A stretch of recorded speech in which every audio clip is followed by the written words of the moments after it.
जय हिंद बच्चों। इसके पहले वाली क्लास में तुम लोग को बताए थे इज एम आर का प्रयोग। अब उसी के साथ बताने जा रहे हैं तुम लोग को is to am to are to plus about.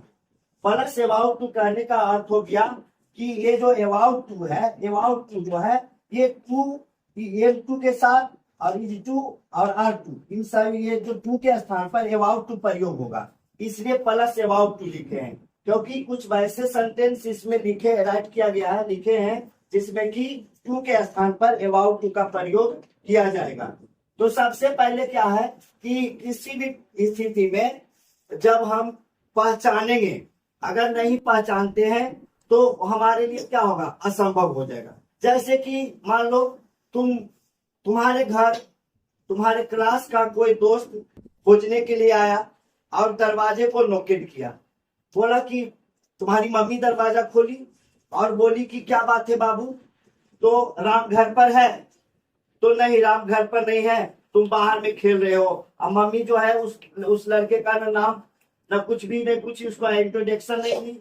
जब तुम घर आए तो बोले कि बाबू एक बच्चे खोजने आया था, तो जरूर पूछेगा कि मम्मी क्या नाम था उसका, तो मम्मी तो नाम पूछी नहीं, इसलिए तुम पहचान नहीं पाओगे, है ना। ठीक उसी प्रकार से और बहुत उदाहरण है। जैसे तुम्हारे पापा बाहर रहते हैं, बाहर में जो है बहुत सा लोगों से मिलते हैं तुम्हारे पापा, और तुम तो अपने पापा का दोस्त को नहीं पहचानते हो। अगर बाय चांस तुम्हारे पापा का कोई दोस्त तुम्हारे घर पर आ गए और दरवाजे को नोकेट किए, तुम दरवाजा खोला तो बोले क्या बात है अंकल, तो तुम्हारे पापा घर पर है? नहीं है, वो भी वापस चल गए और उनसे भी तुमको इंट्रोडक्शन नहीं लिया। जब तुम्हारे पापा घर पर आए तो बोले कि तुम बोला कि क्या जो पापा एक आदमी खोजने के लिए आया था, तो जरूर पापा पूछेंगे कि कौन था, क्या नाम था उसका। अब तुम तो उसका इंट्रोडक्शन नहीं लिए तो पापा भी असमंजस में रहेंगे। ठीक उसी प्रकार ये जो सेंटेंस दिया गया हिंदी में, ये सेंटेंस को जो है हमें पहचानना है ना, पहचानना है कि कैसे इसमें is am to, is to, are to और प्लस अबाउट टू का प्रयोग किया जाएगा, है ना। तो देखो ध्यान देने की बात है इसमें है कि जिस हिंदी वाक्य के अंत में, है ना, देखो अंत में है ना, जिस हिंदी वाक्य के अंत में, जिस हिंदी वाक्य के अंत में पाला है, पाली है, पाले हो, को है इत्यादि लगा रहे, तो उसमें क्या है, उसमें समझेंगे कि इसमें क्या होगा, is to, am to, are to का प्रयोग किया जाएगा। फिर से समझ लो, देखो जिस हिंदी वाक्य के अंत में मुख्य क्रिया के साथ यानी मेन वर्ब के साथ पाला है, पाली है, पाले हो, को है इत्यादि लगा रहे, तो समझेंगे कि क्या है, यह वाक्य जो है प्रेजेंट, यह वाक्य में जो है am to, is to, are to का प्रयोग किया जाएगा। ठीक है। ठीक उसी तरह से जैसे देखो अब यहाँ क्या है, मैं किताब पढ़ने वाला हूं, तो मैं का क्या होता है, I. Okay, any problem? I होता है और आई के साथ क्या होता है, एम का प्रयोग होता है। ठीक है, एम होता है। लेकिन यहाँ जो सेंटेंस आया है क्या है, वाक्य में वर्ब के साथ वाला लगा हुआ है, या भाई देखो कहीं वाले लगे रहेगा, कहीं को लगा रहेगा, है ना, ये सब लगा रहेगा, समझे नहीं?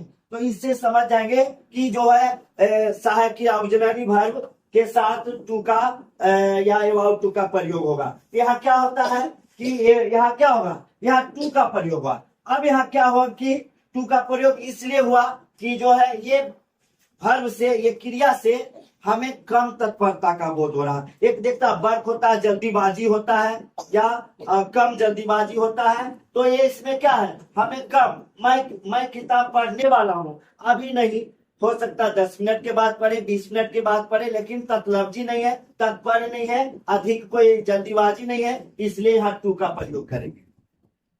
ठीक है, यहाँ क्या करेंगे, टू का प्रयोग करेंगे। अगर अधिक जल्दीबाजी होगा, जैसे या वाक्य में क्रिया 2 बार प्रयुक्त होगा, नीचे सेंटेंस में दिया गया है, हम उसके बारे में बताएंगे। ये टू का प्रयोग इसलिए हुआ कि इस वाक्य से हमें कम तत्परता का बोध हो रहा और कम जल्दीबाजी का हो रहा, काम अभी नहीं करके हम 10-20 मिनट या आधा घंटा के बाद हम करेंगे, इसलिए यहाँ टू का प्रयोग करेंगे, है ना। तो क्या होगा, I am about to read. Read means क्या हो गया, पढ़ना, रीड, और एक बार में हम एक ही बुक को पढ़ते हैं, इसलिए क्या हो गया, रीड ए बुक हो गया, है ना।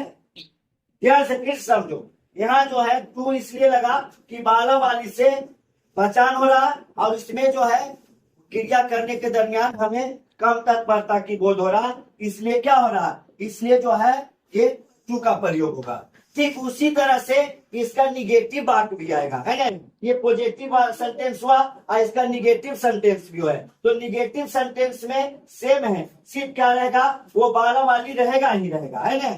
ये देखो, और उसके साथ ये निगेटिव आएगा, नहीं लगा हुआ रहेगा, है ना। ये नहीं लगा हुआ रहेगा, तो इसके जो अंग्रेजी अनुवाद होगा, इसके अंग्रेजी अनुवाद में क्या करेंगे कि ये जो M2 और इज 2 और R2 आया है, इसके बीच में नोट का प्रयोग करेंगे। जैसे देखो यहाँ क्या है, आई, है ना, आई हो गया, उसके बाद क्या होगा, आई, और उसके बाद क्या, M, और नहीं आया है तो बीच में नोट का प्रयोग करेंगे, है ना। आई एम नोट टू, और उसके बाद क्या हो गया, रीड ए बुक, है ना, रीड ए बुक। समझे बात को, ये इसलिए नोट बीच में आया क्योंकि ये वाक्य निगेटिव है। अगर वाक्य निगेटिव हो तो उसके अंग्रेजी अनुवाद में क्या करेंगे, AM2 और इज 2 और R2 के बाद बीच में जो है नोट का प्रयोग करेंगे। ठीक उसी तरह से ये हो गया पॉजिटिव सेंटेंस हो गया, निगेटिव सेंटेंस हो गया। उसी तरह से इसमें क्या हुआ, इंट्रोगेटिव आया, है ना। ये इंट्रोगेटिव दो तरह से आएगा। देखो इसमें एक तो है क्या है, वाक्य में क्या शुरू में लगा रहे या लास्ट में भी आ सकता है, उससे कोई दिक्कत नहीं है। अगर वाक्य में क्या शुरू में हो या लास्ट में हो, दोनों सेम तरीके से जो ट्रांसलेट किया जाएगा। जैसे क्या है, वाक्य में ये क्या लगा हुआ, पहले फर्स्ट में आया, क्या मैं किताब पढ़ने वाला हूँ, और ये प्रश्नवाचक जो चिन्ह है, इससे भी पहचान करेंगे कि यह जो है इंट्रोगेटिव सेंटेंस का वाक्य है ना, यानी प्रश्न पूछने वाला है। ठीक है, तो इसमें क्या होगा, इसके अंग्रेजी अनुवाद में सबसे पहले क्या करेंगे, जो ऑक्सिलरी वर्ब होगा उसका जो जैसे इज, एम, इज, आर, उसको हम पहले प्रयोग करेंगे, है ना। जब ट्रांसलेशन करेंगे तो उसका प्रयोग हम सबसे पहले करेंगे। जैसे देखो यहाँ क्या है, क्या मैं किताब पढ़ने वाला हूँ, यहाँ देखो मैं आया है, तो मैं के साथ क्या होगा, एम होगा, एम होगा, क्या होगा, पहले लिखेंगे एम, ओके, एनी प्रॉब्लम। और उसके बाद क्या करेंगे, इसके बाद वर्ब को, सब्जेक्ट को यूज करेंगे, तो एम आई, है ना, एम आई, और उसके बाद क्या, टू का प्रयोग करेंगे, है ना, एम आई टू रीड। उसके बाद वर्ब को क्लियर करेंगे, वर्ब रीड ए बुक।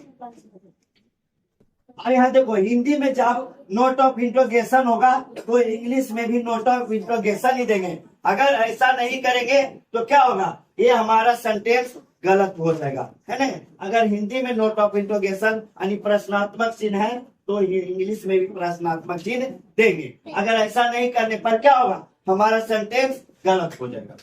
ठीक उसी तरह से ये इंट्रोगेटिव प्रश्न पूछने वाला वाक्य है, तो इसमें क्या होगा, इसमें इंट्रोगेटिव और निगेटिव दोनों शामिल होगा, है ना। तो जब दोनों शामिल होगा तो इसके अंग्रेजी अनुवाद में क्या करेंगे, ये जो एम और सब्जेक्ट आया है और टू, तो इसमें जो है सब्जेक्ट जो आया है, जो काम करने वाला है, उसके पहले हम टू, उसके बाद जो है क्या करेंगे, नोट का प्रयोग करेंगे। समझे। जैसे देखो यहाँ क्या है, क्या वह किताब नहीं पढ़ने वाला है, तो देखो यहाँ वह है तो वह के साथ इज होता है, यहाँ क्या होगा, इज, और वह के मीनिंग क्या होगा, ही, और उसके बाद नोट, है ना, नोट करेंगे, यूज करेंगे, और उसके बाद टू, ओके, टू का प्रयोग करेंगे, और उसके बाद क्या होगा, रीड, READ, रीड। आप किसको पढ़ रहे हैं, एक बुक को पढ़ रहे हैं, तो रीड है क्या होगा, बुक। ठीक है, अब जो है, अब इसके बाद क्या होगा, दो तरह के और इसमें सेंटेंस आएगा जिसको हम लोग WH प्रोनाउन बोलते हैं। जैसे देखो WH से शुरू होता है, व्हाट WH से शुरू हुआ, वेयर WH से शुरू होता है, वेन WH से शुरू होता है, देखो सिर्फ हाउ जो है ये WH और W से शुरू होता है, हाउ, देखो हाउ, बाकी सब WH से शुरू होता है। इसको WH प्रोनाउन के नाम से हम बोल सकते हैं। इसी तरह